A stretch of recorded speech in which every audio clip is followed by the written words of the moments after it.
Ay! Sayang. Anong kala mo sa akin pipitsugin, boy? Ay!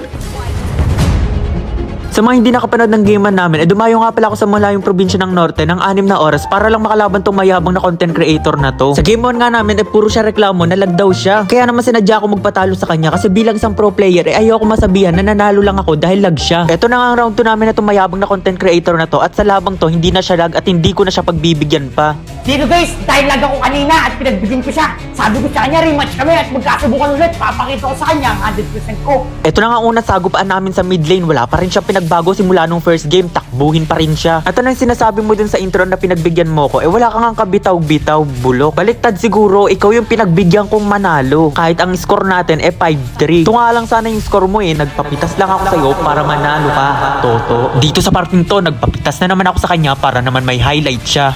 Ano? Ako ang hari, akong pinakamalakas sa buong mundo. Lala! Dito nga sa parting to, hindi ko sinasadyang magpapitas sa kanya kasi hindi ko talaga inaasahan na nandun siya. Masyado na nga matapang to kaya dito mabibigyan din siya. Namamasok ka na, patay ka din.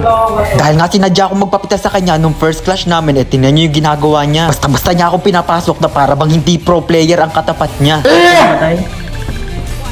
Makainis. Dito nga sa parting to, tinignan ko yung score, 2-2. Iisip ko na wala masyadong highlight si Eduardo TV kaya naman napagdesisyonan ko dito na magpapitas ulit sa kanya. Masaya nga ako kasi umaayon sa plano ko ang nangyayari.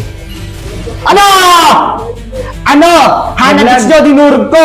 Sinasadya ko nga magpapitas kanina kasi naririnig ko sa mga bata kanina na hindi daw to nagpo-post pag natatalo. Binibigyan ko nga siya ng maraming kill kasi baka sakaling pag natalo ko siya at marami yung highlights niya baka sakaling i-post niya kaso hindi talaga siya nagpo-post ng talo. Rinig mo yon? Pahiya ka? Ganun ba kayo na yung ano mo, bukil mo? Ayan, yan ang sinasabi ko. Mamaya, papantayin ko yung score mo. Lalaktawan ko yan.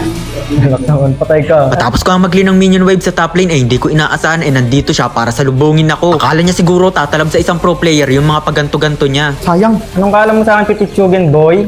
Ay! Sayang. Dito nga masyado na siyang natatakot sa Mia ko, puro na lang siya tower hug. Hindi na siya nalabas at puro na lang siya takbo. Napagdesisyonan ko nga dito na magpapitas ako sa kanya para naman makabawi siya sa score. Kinlear ko nga muna dito yung mga minions niya bago ako magpapitas sa kanya para naman hindi niya ma-push kung sakaling mamatay ako. Ah! Ano? Chamba. Ako ang hari, ako pinakamalakas sa buong mundo. Lala! Ang lala! Tinignan ko nga yung mapa at pansin ko lamang pa ako sa minion. Napagdesisyonan ko dito na magpapitas ulit sa kanya para naman marami siyang kill at magkaroon siya ng lakas ng loob na i-post to kahit matalo siya. Kaso nga hindi talaga to nagpo-post ng pagkatalo niya. Patay ka! Patay ka! Ay nako, ako talaga ang hari, akong pinakamalakas sa buong mundo. Lala! Ito na nga ang last part ng laban namin at pansin ko dito mukhang excited na siyang manalo. Ang hindi niya siguro alam parte lang to ng aking plano. Sa aking pagkabuhay siya ay sumusugod para ako'y mapatay. Ang hindi niya alam siya naman ang mahihimlay.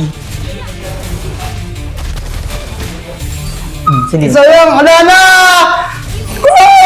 Wala na, tapos na. Pasok ka pa dyan, boy, ah. Tignan nyo nga dito sa last part na to, nagre-reason na naman siya ng lag kahit kitang-kita ko yung ping niya kulay green. Guys, pinagbigyan ko siya. Nakita niyo naglag ako. Pinakita ko sa kanya na kayang-kaya ko siya. Lala! Mahina to, guys.